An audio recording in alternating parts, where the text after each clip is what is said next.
ಅವರು ಮೊದಲು ಬಸ್ನಲ್ಲಿ ಟಿಕೆಟ್ ಹರಿತಾ ಇದ್ದವರು. ನಂತರ ಉದ್ಯಮಿ ಆದರು, ಗಣಿಗಾರಿಕೆ ಮಾಡಿದ್ರು. ಗಣಿಗಾರಿಕೆ ಅವರನ್ನು ಅಪಾರ ಸಂಪತ್ತಿನ ಒಡೆಯರನ್ನಾಗಿ ಮಾಡಿತು. ಹಾಗೆಯೇ ರಾಜಕೀಯ ಅಧಿಕಾರದ ಬಾಗಿಲನ್ನು ತೆರೆಯಿತು. ಅದೇ ಗಣಿಗಾರಿಕೆ ಈಗ ಅವರಿಗೆ ಜೈಲಿನ ಬಾಗಿಲನ್ನು ತೆರೆಸುವ ಸಾಧ್ಯತೆಯೂ ಇದೆ. ಅರೆ ಏನಿದು ಅಂತೀರಾ? ಈ CBI ಕುಣಿಕೆಯಲ್ಲಿ ಸಿಕ್ಕಾಕೊಂಡು ಜೈಲು ಸೇರಿರುವ ಆನಂದ್ ಸಿಂಗ್ರ ಲೈಫ್ ಸ್ಟೋರಿ.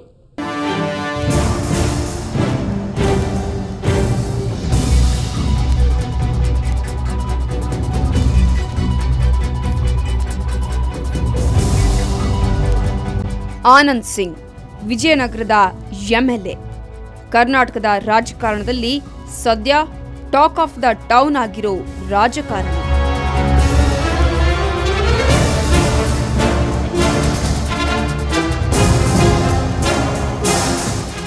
ಅಂದಹಾಗೆ ಆನಂದ್ ಸಿಂಗ್ ಫೇಮಸ್ ಆಗಿರೋದು ರಾಜಕಾರಣದಿಂದಲ್ಲ, ಗಣಿಗಾರಿಕೆಯಿಂದ.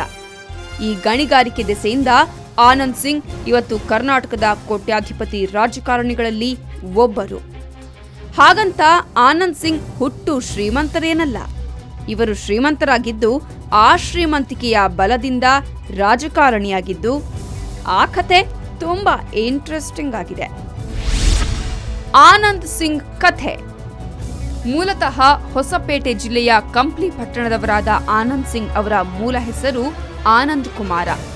ಇವರು ಹುಟ್ಟಿದ್ದು ಶಂಕರ್ ನಗರ ಕ್ಯಾಂಪ್ನಲ್ಲಿ, ಬೆಳೆದಿದ್ದು ಕಂಪ್ಲಿಯಲ್ಲಿ.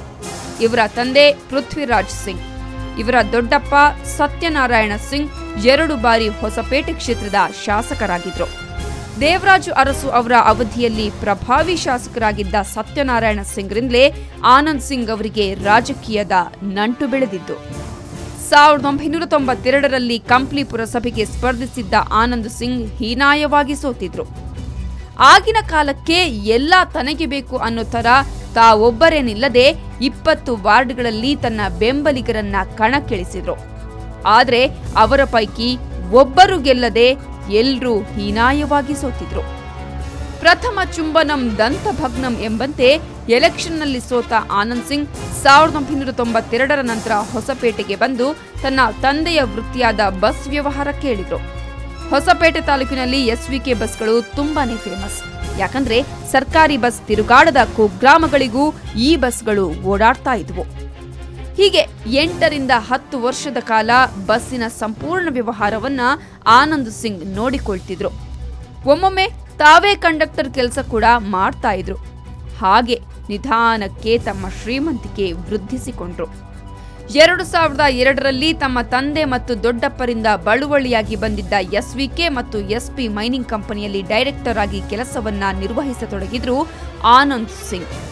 ತನ್ನ ಬುದ್ಧಿವಂತಿಕೆಯಿಂದ ಕೇವಲ 2 ವರ್ಷದಲ್ಲೇ SP ಮಿನರಲ್ಸ್ಗೆ MD ಆಗಿ ಪ್ರಮೋಷನ್ ಪಡೆದ್ರು. 2004ರಲ್ಲಿ ಚೈನಾ ಭೂಮಿ ಬಂದ ಮೇಲೆ ಆನಂದ್ ಸಿಂಗ್ ಸಂಪೂರ್ಣವಾಗಿ ಗಣಿ ವ್ಯವಹಾರದಲ್ಲಿ ತೊಡಗಿಕೊಂಡು ಕೋಟಿಗಟ್ಟಲೆ ಹಣ ಸಂಪಾದಿಸಿದ್ರು. ಆನಂದ್ ಸಿಂಗ್ ಚಾಣಾಕ್ಷ ಉದ್ಯಮಿ. ರಾಜಕಾರಣವನ್ನ, ರಾಜಕಾರಣಿಗಳನ್ನು ಹೇಗೆ ಬಳಸಿಕೊಳ್ಬೇಕು ಅನ್ನೋದು ಇವರಿಗೆ ಕರಗತ. ಇಂತಹ ಸಿಂಗ್ 2006ರಲ್ಲಿ ಕುಮಾರಸ್ವಾಮಿ ಸರ್ಕಾರದಲ್ಲಿ ತಮ್ಮ ಪ್ರಭಾವ ಬೀರಿ ಗಣಿ ಉದ್ಯಮ ವಿಸ್ತರಿಸಿದ್ರು ಅನ್ನೋ ಆರೋಪಗಳು ಕೇಳಿಬಂದಿದ್ವು. ಹೊಸಪೇಟೆಯ ಪ್ರತಿಷ್ಠಿತ MSPL ಗಣಿ ಕಂಪನಿ ಮತ್ತು SP ಮಿನರಲ್ಸ್ ಅಕ್ಕಪಕ್ಕ ಇದ್ದುದರಿಂದ ಆ ಕಂಪನಿ ಮೆಟೀರಿಯಲ್ಸ್ ಅನ್ನು ಇವರು ಸೂರೆ ಹೊಡೆದ್ರು ಅನ್ನೋ ಆರೋಪಗಳೂ ಕೂಡ ಇವೆ. ಅಲ್ಲದೆ ಸ್ಥಳ ವಿವಾದ ಕುರಿತಂತೆ 2006ರಲ್ಲಿ MSPL ಮತ್ತು SP ಮಿನರಲ್ಸ್ ಮಧ್ಯೆ ದೊಡ್ಡ ಜಗಳವೇ ನಡೆದಿತ್ತು. ಪರಸ್ಪರ ದೂರು ಕೂಡ ನೀಡಿದ್ರು. ಆದರೆ ರಜಾ ದಿನಗಳನ್ನು ನೋಡಿಕೊಂಡು ತಗಾದೆ ತೆಗೆದ ಆನಂದ್ ಸಿಂಗ್ ಒಡೆತನದ SP ಮಿನರಲ್ಸ್ ಕಂಪನಿ ಕೋರ್ಟ್ನಿಂದ ಸ್ಟೇ ತರುವ ಹೊತ್ತಿಗಾಗಲೇ ಕೇವಲ 3 ದಿನದಲ್ಲಿ MSPLನ 3 ಲಕ್ಷ ಮೆಟ್ರಿಕ್ ಟನ್ ಅದಿರನ್ನ ಸಾಗಾಟ ಮಾಡಿದ್ರು ಅನ್ನೋ ಗಂಭೀರ ಆರೋಪ ಕೇಳಿಬಂದಿತ್ತು. ಇದರಿಂದಾನೇ ಆನಂದ್ ಸಿಂಗ್ ರಾತ್ರೋರಾತ್ರಿ ಶ್ರೀಮಂತರಾದ್ರು ಅಂತ ಅನೇಕರು ಹೇಳತೊಡಗಿದ್ರು. ಆನಂದ್ ಸಿಂಗ್ ಚಾಣಾಕ್ಷ ಉದ್ಯಮಿ. ಅಂತಹ ಚಾಣಾಕ್ಷತೆಯಿಂದಾನೇ ಇವರು ಬಳ್ಳಾರಿಯಲ್ಲಿ ಗಣಿಗಾರಿಕೆಯಲ್ಲಿ ದೊಡ್ಡ ಹೆಸರು ಮಾಡಿದ್ರು. ಕೋಟಿ ದುಡಿದ್ರು. ದಾನಶೂರ ಅನ್ನಿಸ್ಕೊಂಡ್ರು. ಕೊನೆಗೆ ಜನಾರ್ದನ ರೆಡ್ಡಿಯವರ ಗ್ಯಾಂಗ್ ಸೇರಿದ್ರು. ಅಲ್ಲಿಂದ ಇವರ ಬಿಸಿನೆಸ್ಗಷ್ಟೇ ಅಲ್ಲ, ವೈಯಕ್ತಿಕ ಜೀವನಕ್ಕೂ ಟ್ವಿಸ್ಟ್ ಸಿಕ್ತು. ಅದೇ ಸ್ನೇಹ ಸಂಬಂಧ ಈಗ ಇವರನ್ನ ಸೆರೆಮನೆ ಸೇರುವಂತಹ ಸ್ಥಿತಿಯನ್ನ ನಿರ್ಮಿಸಿದೆ.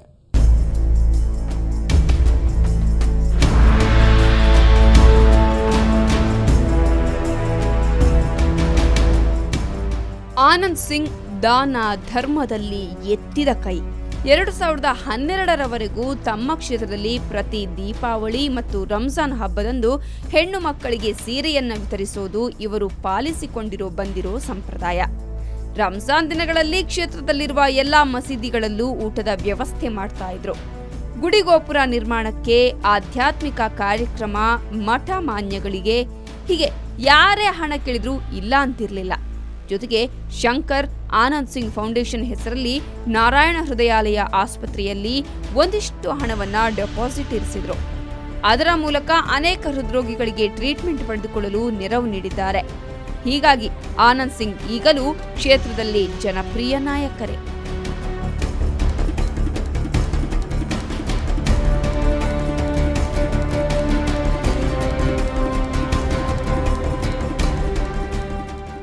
ರಾಜಕಾರಣದಲ್ಲೂ ಆನಂದ್ ಸಿಂಗ್ ತಮ್ಮ ಕೈ ಚಳಕ ತೋರಿಸತೊಡಗಿದ್ರು. ಕುಮಾರಸ್ವಾಮಿ ಬೆಂಬಲದಿಂದ ಅವರ ಹೆಸರಲ್ಲಿ ಒಂದಿಷ್ಟು ದಾನ ಧರ್ಮ ಮಾಡಿದಂತೆ ಮಾಡಿ ಅವರ ಆಪ್ತರಾದ್ರು. ಆ ಮೂಲಕ 2008ರೊಳಗೆ ಹೊಸಪೇಟೆಯಲ್ಲಿ ಪ್ರಭಾವಿ ವ್ಯಕ್ತಿಯಾಗಿ ಹೊರಹೊಮ್ಮಿದ್ರು. ಆನಂದ್ ಸಿಂಗ್ ಇನ್ನೇನು ಜೆಡಿಎಸ್ ಸೇರ್ತಾರೆ ಅನ್ನುವಷ್ಟರಲ್ಲಿ ಜನಾರ್ದನ ರೆಡ್ಡಿ ಕಣ್ಣು ಆನಂದ್ ಸಿಂಗ್ ಮೇಲೆ ಬಿದ್ದಿತ್ತು. ಓಡುವ ಕುದುರೆಯನ್ನ ಹುಡುಕುತ್ತಿದ್ದ ರೆಡ್ಡಿ 2008ರಲ್ಲಿ ಆನಂದ್ ಸಿಂಗ್ ಮನೆಗೆ ತೆರಳಿ ಬಿಜೆಪಿಯಿಂದ ಟಿಕೆಟ್ ಕೊಟ್ಟು ಇವರನ್ನ ಕಣಕ್ಕಿಳಿಸಿದ್ರು. ನಿರೀಕ್ಷೆಯಂತೆ ಆನಂದ್ ಸಿಂಗ್ ಭಾರೀ ಬಹುಮತದಿಂದ ಆಯ್ಕೆಯಾದರು. ಅಲ್ಲಿಂದ ಮುಂದಕ್ಕೆ ಆನಂದ್ ಸಿಂಗ್ ಅಬ್ಬರ, ಆರ್ಭಟ ಮತ್ತಷ್ಟು ಹೆಚ್ಚಾಯಿತು.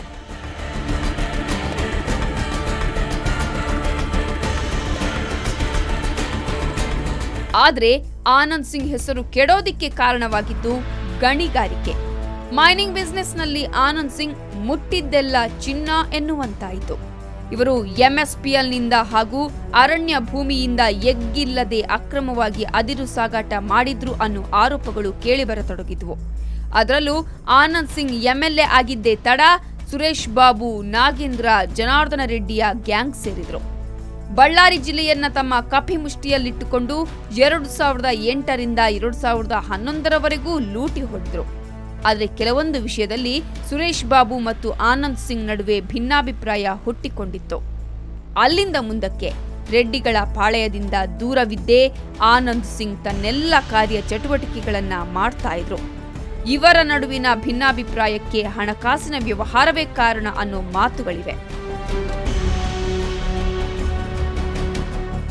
ಬಳ್ಳಾರಿಯ ಅಕ್ರಮ ಗಣಿಗಾರಿಕೆ ತನಿಖೆ ನಡೆಸಿದ ಸಿಬಿಐ ಆನಂದ್ ಸಿಂಗ್ ವಿರುದ್ಧ ಹಲವು ಆರೋಪ ಮಾಡಿದೆ. ಶಾಸಕ ಸುರೇಶ್ ಬಾಬು ಜೊತೆಗೂಡಿದ್ದ ಆನಂದ್ ಸಿಂಗ್ ಗಣಿ ಮತ್ತು ಭೂವಿಜ್ಞಾನ ಇಲಾಖೆಯ ಯಾವುದೇ ಪರವಾನಗಿ ಇಲ್ಲದೆ ಲಕ್ಷಾಂತರ ಮೌಲ್ಯದ ಅದಿರನ್ನ ಕಳ್ಳ ಸಾಗಾಣಿಕೆ ಮಾಡಿದೆ ಅನ್ನೋದು ಸಿಬಿಐನ ಮುಖ್ಯ ಆರೋಪವಾಗಿತ್ತು. ಜೊತೆಗೆ ಇದಕ್ಕೆ ನಕಲಿ ಪರ್ಮಿಟ್ ಅನ್ನ ಬಳಸಲಾಗಿದೆ ಎಂದು ಹೇಳಲಾಗಿತ್ತು. ಅಲ್ಲದೆ ಕಾರದ ಪುಡಿ ಮಹೇಶ ಹಾಗೂ ಸ್ವಸ್ತಿಕ್ ನಾಗರಾಜ್ರನ್ನ ಬಳಸಿಕೊಂಡು ಬಳ್ಳಾರಿ, ಹೊಸಪೇಟೆ ಮತ್ತು ಸಂಡೂರಿನಿಂದ ತಮ್ಮ ಕಂಪನಿಯೊಂದೇ ಅಲ್ಲದೆ ಸುರೇಶ್ ಬಾಬು ಬೆದರಿಸಿದ್ದ ಕಂಪನಿಗಳ ಅದಿರನ್ನು ಕೂಡ ಸಾಗಿಸುವಲ್ಲಿ ಎಸ್ಬಿ ಮಿನರಲ್ಸ್ ಪ್ರಮುಖ ಪಾತ್ರ ವಹಿಸಿದೆ ಎಂದು ಹೇಳಲಾಗಿತ್ತು. ಇದೀಗ ಬೇಲೆಕೇರಿ ಅದಿರು ನಾಪತ್ತೆಯಲ್ಲಿಯೂ ಆನಂದ್ ಸಿಂಗ್ ಹೆಸರು ತಳುಕು ಹಾಕಿಕೊಂಡಿದ್ದು, ಇದರಲ್ಲಿ ಇವರು ಪ್ರಮುಖ ಆರೋಪಿಯಾಗಿದ್ದಾರೆ. ಬೇಲೆಕೇರಿ ಅದಿರು ಅಕ್ರಮದಲ್ಲಿ 50 ಲಕ್ಷ ಟನ್ ಅದಿರನ್ನ ಅಕ್ರಮವಾಗಿ ರಫ್ತು ಮಾಡಲಾಗಿತ್ತು. ಇದರಲ್ಲಿ 73 ಎಕ್ಸ್ಪೋರ್ಟ್ ಕಂಪನಿಗಳು, 80ಕ್ಕೂ ಹೆಚ್ಚು ಟ್ರೇಡಿಂಗ್ ಕಂಪನಿಗಳು ಭಾಗಿಯಾಗಿವೆ ಎನ್ನಲಾಗ್ತಿತ್ತು. ಈ ಲಿಸ್ಟಲ್ಲಿ ಬಳ್ಳಾರಿ ಬ್ರಿಗೇಡ್ನ ಹಲವರ ಕಂಪನಿಗಳ ಜೊತೆ ಶಾಸಕ ಆನಂದ್ ಸಿಂಗ್ಗೆ ಸೇರಿದ ಎಸ್ಪಿ ಲಾಜಿಸ್ಟಿಕ್ ಕಂಪನಿ ಕೂಡ ಇದೆ ಎಂದು ಸಿಬಿಐ ಹೇಳಿತ್ತು. ಆನಂದ್ ಸಿಂಗ್ ಗಣಿ ಮತ್ತು ಭೂವಿಜ್ಞಾನ ಇಲಾಖೆಯಲ್ಲಿ 20,000 ಟನ್ ಅದಿರನ್ನ ಸಾಗಿಸುವ ಪರ್ಮಿಟ್ ಅನ್ನ ತೆಗೆದುಕೊಂಡು ಅದರ ನಕಲಿ ಪ್ರತಿಗಳನ್ನ ಮಾಡಿಸಿ 5ರಿಂದ 6 ಬಾರಿ ಅದಿರನ್ನ ಸಾಗಾಟ ಮಾಡಿದ್ದಾರೆ ಅನ್ನೋದು ಇವರ ವಿರುದ್ಧದ ಆರೋಪಗಳಲ್ಲೊಂದು. ಅಂದ್ರೆ 20,000 ಟನ್ ಸಾಗಾಟದ ಪರ್ಮಿಟ್ ಇಟ್ಕೊಂಡು ಅದರ ಹೆಸರಲ್ಲಿ ಲಕ್ಷಕ್ಕೂ ಹೆಚ್ಚು ಟನ್ ಅದಿರನ್ನ ಸಾಗಾಟ ಮಾಡಿದ್ದಾರೆ ಅನ್ನೋದು.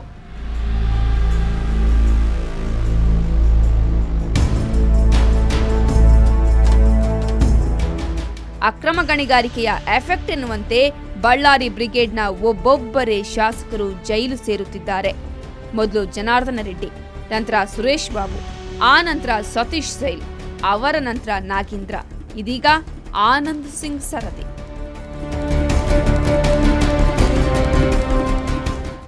ಉಪ್ಪು ತಿಂದವರು ನೀರು ಕುಡಿಯಲೇಬೇಕು ಅನ್ನುವಂತೆ ಅಕ್ರಮ ಗಣಿಗಾರಿಕೆಯಲ್ಲಿ ಪಾಲ್ಗೊಂಡಿರೋ ಆರೋಪ ಹೊತ್ತಿರುವವರೆಲ್ಲ ಒಬ್ಬೊಬ್ಬರಾಗಿ ಜೈಲು ಸೇರ್ತಾ ಇದ್ದಾರೆ.